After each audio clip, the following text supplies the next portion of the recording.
إن الله وملائكته يصلون على النبي يا أيها الذين آمنوا صلوا عليه وسلموا تسليما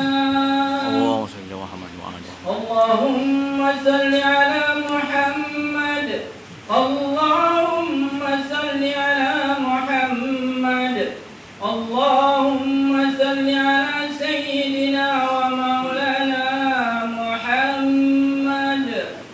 Assalamualaikum warahmatullahi wabarakatuh. Waalaikumsalam warahmatullahi. Ma'asyiral muslimin rahimakumullah. Inna yamakum hadza yaumul azim. Azamahu wasyarafa fa'azamahu wa qatatin. Qala Rasulullah sallallahu alaihi wasallam, ajibu dhayakum ala matni sirati matayakum. Fa iza atibu ala minbar fastabi'u khabara yawma idil adha rahimakumullah. Fastabi'u khabara yawma idil adha rahimakumullah. Fastabi'u khabara yawma idil adha rahimakumullah. اللهم اغفر للإسلام من المسلمين والمسلمات والمؤمنين والمؤمنات الأحياء منهم والأموات واستجدهم على معين الدين واغفر لنا منك خير الناصرين برحمتك يا أرحم الراحمين. وصلى الله على سيدنا محمد وعلى آله وصحبه وسلم والحمد لله رب العالمين.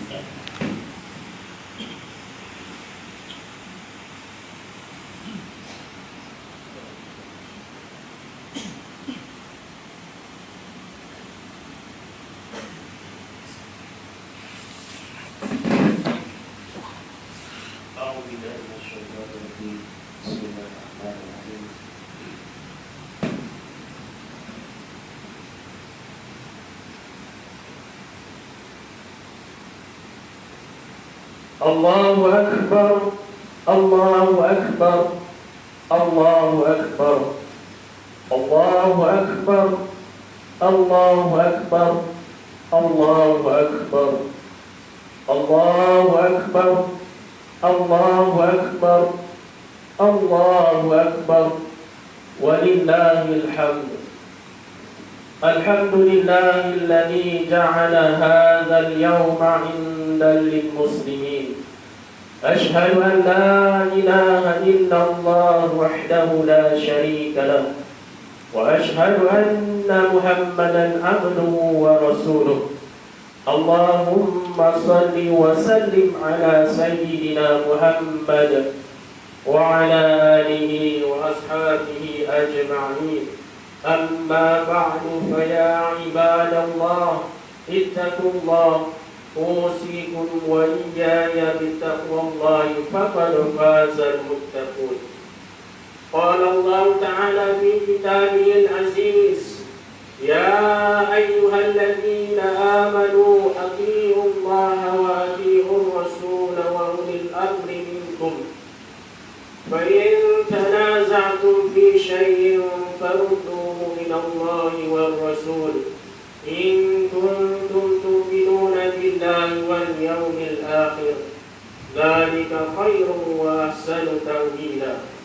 Maksudnya, wahai orang yang beriman, tahanlah kamu kepada Allah dan tahanlah kamu kepada Rasulullah dan kepada ulil amri, yang ini orang yang berkuasa daripada kalangan kamu.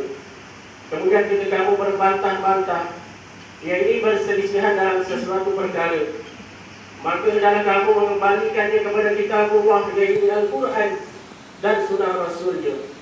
Jika kamu benar beriman kepada Allah dan hari akhirat, yang demikian adalah lebih baik bagi kamu dan lebih elok pula kesudahannya. Masyarakat muslimin rahimakumullah, marilah sama-sama kita tingkatkan ketakwaan dan keimanan serta pengorbanan kepada Allah Subhanahu wa taala. Semoga kita dapat mencapai darjat di kalangan orang-orang yang mulia dan bertakwa di sisinya. Selamat menyambut Aidil Adha diucapkan kepada seluruh kaum muslimin dan muslimat. Kesyukuran yang tidak terhingga kita panjatkan ke hadirat Allah Subhanahu wa taala atas nikmat hari raya Aidil Adha ini.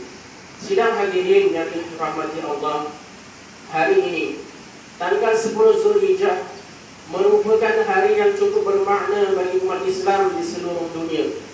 Kerana sekali lagi berpeluang meraihkan sambutan Aidil Adha atau Hari Raya Korban. Hari raya ini merupakan antara hari kebesaran Islam yang Allah Subhanahu wa taala kurniakan kepada hamba-hambanya.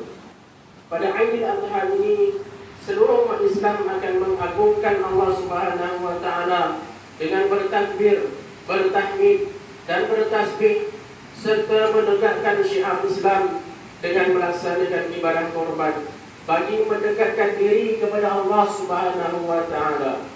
Ia juga mengingatkan kita tentang peristiwa Nabi Ibrahim alaihissalam yang diuji oleh Allah Subhanahu wa taala untuk menyembelih anaknya, yaitu Nabi Ismail alaihissalam. Firman Allah Subhanahu wa taala dalam suratul As-Saffat ayat 102. A'udzu billahi minasyaitonir rajim. Falamma balagha ma'as sa'ya qala ya bunayya inni ara fil manami anni adbahuka fanzur madza tara. Qala ya abati if'al ma tu'mar satajiduni insyaallahu minas sabirin. Maksudnya, maka ketika anaknya itu sampai ke peringkat umur yang membolehkan dia berusaha bersama-sama dengannya, Nabi Ibrahim berkata, "Wahai anak kesayanganku, sesungguhnya aku melihat dalam mimpi bahawa aku akan menyembelihmu. Maka fikirkanlah apa pendapatmu." Anaknya menjawab, "Wahai ayah, jalankanlah apa yang diperintahkan kepadamu. InsyaAllah ayah akan mendapat hidaku dari orang-orang yang sabar." Sidang hadirin yang dimuliakan oleh Allah sekalian, ketaatan Nabi Ibrahim AS dan Nabi Ismail AS dalam melaksanakan perintah Allah Subhanahu wa taala jelas menunjukkan betapa teguh keimanan mereka terhadap Allah Subhanahu wa taala. Peristiwa pengorbanan yang dilakukan oleh Nabi Ibrahim AS dan Nabi Ismail AS memberi makna yang amat besar kepada seluruh umat Islam, dan ia memperlihatkan secara jelas sifat ketakwaan dan ketaatan seorang hamba Allah yang sanggup berkorban apa sahaja demi menegakkan syiar Islam. Sebagai umat Islam, kita dalam mengambil pengajaran terhadap peristiwa ini bagi memperkukuhkan dan meningkatkan ketakwaan kita kepada Allah Subhanahu wa taala. Jadikanlah peristiwa ini sebagai kekuatan dan semangat untuk kita berkorban dalam melaksanakan ketaatan kepada Allah Subhanahu wa taala demi mempertahankan agama Islam ini. Antara pengajaran dan hikmah yang boleh kita ambil daripada peristiwa pengorbanan Nabi Ibrahim AS ini ialah ia telah menunjukkan kepada kita bahawa perintah Allah Subhanahu wa taala adalah mengatasi segala-galanya. Ini adalah kerana sebelum peristiwa ini berlaku, Nabi Ibrahim AS telah melalui tempoh yang lama untuk memperolehi anak. Baginda sentiasa sabar dan tidak berputus asa, berdoa sehinggalah akhirnya dikurniakan anaknya itu Nabi Ismail AS.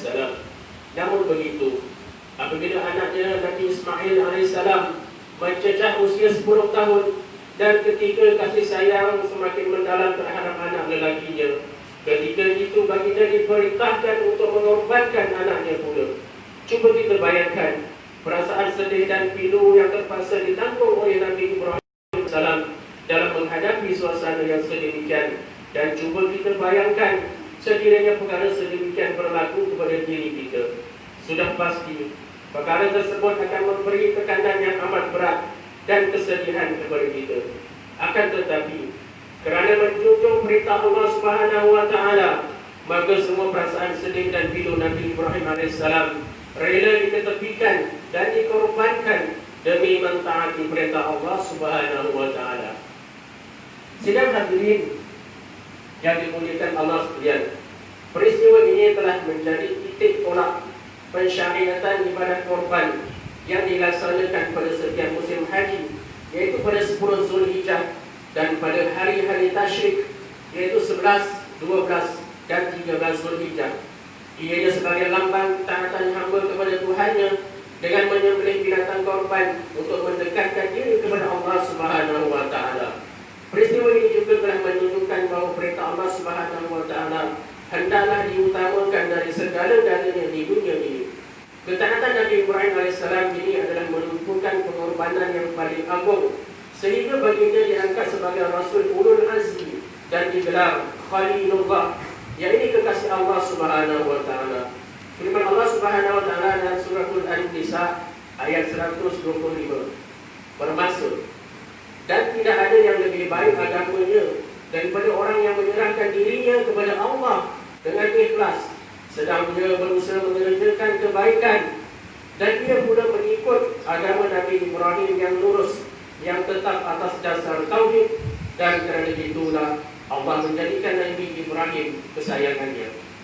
Sidang hadirin yang dimuliakan Allah sekalian, oleh itu sebagai umat Islam, kita hendaklah sentiasa berlapang dada dan menghadapi setiap ujian dan kesukaran dalam kehidupan, khususnya yang melibatkan perkara-perkara yang memerlukan pengorbanan. Jadilah masyarakat Islam yang mempunyai kekuatan iltizam dan bersabar dalam mendepani segala pengorbanan, yang mempunyai banyak hikmah kebaikannya. Apakah gunanya kita berbangga dengan sirah hebat pengorbanan Nabi Ibrahim AS jika kita hanya berpeluk tubuh dan melihat saja tanpa mengulur sebarang bantuan dan pengorbanan demi membangunkan dan mempertahankan agama Islam? Justru mengakhiri khutbah pada hari ini, mimbar ini menyeru pada jemaah sekalian, marilah kita mengambil iktibar daripada peristiwa pengorbanan ini dalam melaksanakan perintah Allah Subhanahu wa taala dalam apa jua keadaan, sekalipun perkara itu adalah sesuatu yang sangat kita cintai ketika di dunia. Namun demi Islam dan demi meraih kebahagiaan di akhirat, kita perlu korbankan segala kecintaan kita di dunia ini. Semoga peristiwa ini akan menjadi kita hamba yang sanggup berkorban dan berjuang di jalan Allah Subhanahu wa taala. Firman Allah Subhanahu wa taala dalam surah Al-Imran ayat 68. A'udzu billahi minasyaitonir rajim. Inna awlan nasi bi Ibrahim lalladzina ittaba'uhu wa hadha an-nabiyyu walladzina amanu wallahu waliyyul mu'minin. Bermaksud, sesungguhnya orang-orang yang hampir sekali kepada Nabi Ibrahim yang ini dan berhak mewarisi agamanya ialah orang-orang yang mengikutnya dan juga Nabi yakni Muhammad ini serta orang-orang yang beriman, ini umatnya umat Islam. Dan ingatlah, Allah ialah pelindung dan penolong sekalian orang-orang yang beriman. Barakallahu li wa lakum bil Qur'anil azim wa nafa'ani wa iyyakum bima fihi minal ayati wat dzikril hakim wa taqabbal minni wa minkum tilawatahu innahu huwas samiul alim. أقول قولي هذا وأستغفر الله العظيم لي ولكم ولسائر المسلمين والمسلمات والمؤمنين والمؤمنات فاستغفروه فيا فوز المستغفرين ويا نجاة التائبين. اللهم صل على سيدنا محمد وعلى سيد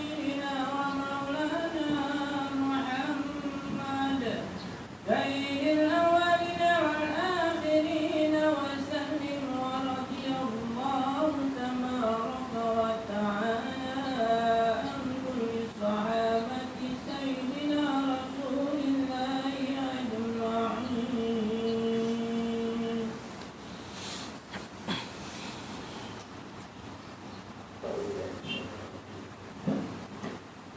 الله أكبر الله أكبر الله أكبر الله أكبر الله أكبر الله أكبر الله أكبر ولله الحمد. الحمد لله الذي هدانا لهذا وما كنا لنهتدي لولا أن هدانا الله. أشهد أن لا إله إلا الله وحده لا شريك له وأشهد أن محمدا عبده ورسوله. اللهم صل وسلم على سيدنا محمد وعلى آله وأصحابه أجمعين. أجمعين. أما بعد فيا عباد الله اتقوا الله أوصيكم وإياي بتقوى الله فقد فاز المتقون. Pada hari yang penuh berkat ini, marilah kita meningkatkan ketakwaan dan kita kepada Allah Subhanahu wa taala, mensyukuri nikmat iman dan Islam yang dikurniakan kepada kita. Dalam kegembiraan kita menyambut Aidil Adha ini, janganlah lupa kita memperbanyakkan selawat kepada baginda Rasulullah sallallahu alaihi wasallam. Allah berfirman dalam suratul Al-Ahzab ayat 56. Inna Allaha wa malaikatahu yusalluna 'alan nabi ya ayyuhalladzina amanu sallu 'alaihi wa sallimu taslima.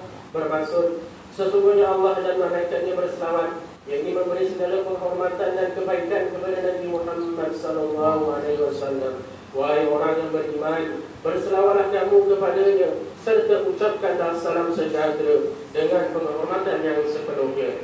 Allahumma salli wa sallim ala sayyidina Muhammad wa ala ali sayyidina Muhammad. Marilah kita bermohon kepada Allah, semoga Allah meridai khalifah Rasulullah sallallahu alaihi wasallam, yaitu Sayyidina Abu Bakr As-Siddiq radhiyallahu anhu, Sayyidina Umar bin Al-Khattab radhiyallahu anhu, Sayyidina Uthman bin Affan radhiyallahu anhu, dan Sayyidina Ali bin Abi Thalib radhiyallahu anhu, dan juga sahabat-sahabat baginda yang sama-sama berjuang menegakkan agama Allah yang maha suci ini radhiyallahu anhum. Kepada bapa saudara junjungan kita Sayyidina Hamzah dan Sayyidina Abbas radhiyallahu anhuma, cucu-cucu baginda Sayyidina Hasan dan Sayyidina Husain radhiyallahu anhuma, putri-putri baginda Sayyidatuna Fatimah Zahra dan lain-lainnya radhiyallahu anhunna, istri-istri baginda Sayyidatuna Khadijah, Sayyidatuna Aisyah dan lain-lainnya radhiyallahu anhunna, sepenuhnya kepada sekalian keluarga, sahabat-sahabat, pengikut-pengikut sahabat radhiyallahu anhum, dan yang menuruti mereka itu dari semasa ke semasa hingga hari kiamat. Allahumma ighfir muslimina wal muslimat wal mu'minina wal mu'minat al ahya'i minhum wal amwat. Ya Allah, ampunkanlah sekalian kaum muslimin dan muslimat, mukminin dan mukminat, sama ada yang masih hidup ataupun yang telah meninggal dunia. Ya Allah, kurniakan juga kemuliaan dan kesejahteraan kepada mereka yang berjihad dan melangkahkan hartanya di jalan-Mu, seperti pembayar zakat, wakaf dan seumpama. Ya Allah, peliharakanlah akidah kami yang berlandaskan akidah Ahlussunnah wal Jamaah, aliran Asy'ariyah dan Al-Maturidiyah. Ya Allah, kurniakan taufik dan hidayah, kekuatan, kesejahteraan dan pertolongan kepada ketua-ketua negara Islam dan raja-rajanya, khasnya kepada Abadak Al-Haris Al-Syarihati, Sultan Ibrahim bin Al-Marhum Sultan Iskandar, Sultan yang diperkuat bagi negeri dan jaya Ta'alum Johor Darul Ta'zim, kepada Raja Zari Sufiah binti Al-Mahmud Sultan Indonesia Permaisuri Johor, Tunku Ismail bin Sultan Ibrahim Tunku Mahkota Johor, dan Cik Wan Khalidah binti Mustafa, putera-putera dan putrinya, kerabat-kerabat raja dan rakyat sekalian. Allahumma a'izzal Islam wal muslimin waqdulil kafarata wa mubtadi'is sayyi'ati wal musyrikin wa kulla man huwa aduwwun lid-din. Allahumma adkhilna wa dhurriyyatina wa usulana wa furu'ana jannata ma'al abrar. Ya Aziz ya Ghaffar ya Rabbal alamin. Allahumma turis salamata wal afiyata lana wa li'abidika al-hujjaj wal huzat wal musafirin في برك وبحرك وجوك من أمة محمد أجمعين. اللهم أدخلنا وذرياتنا وأصولنا وفروعنا الجنة مع الأبرار. يا عزيز يا غفار يا رب العالمين. ربنا اغفر لنا ولإخواننا الذين سبقونا بالإيمان ولا تجعل في قلوبنا غلا للذين آمنوا ربنا إنك رؤوف رحيم. ربنا آتنا في الدنيا حسنة وفي الآخرة حسنة وقنا عذاب النار. ووفقنا الله وإياكم بفعل الحميد وأعاد علينا وعليكم من بركات العيد السعيد ودخلنا وإياكم الجنة مع الفائزين. دعواهم يا سبحانك اللهم وتحيتهم فيها سلام وآخر دعواهم الحمد لله رب العالمين. تقبل الله منكم.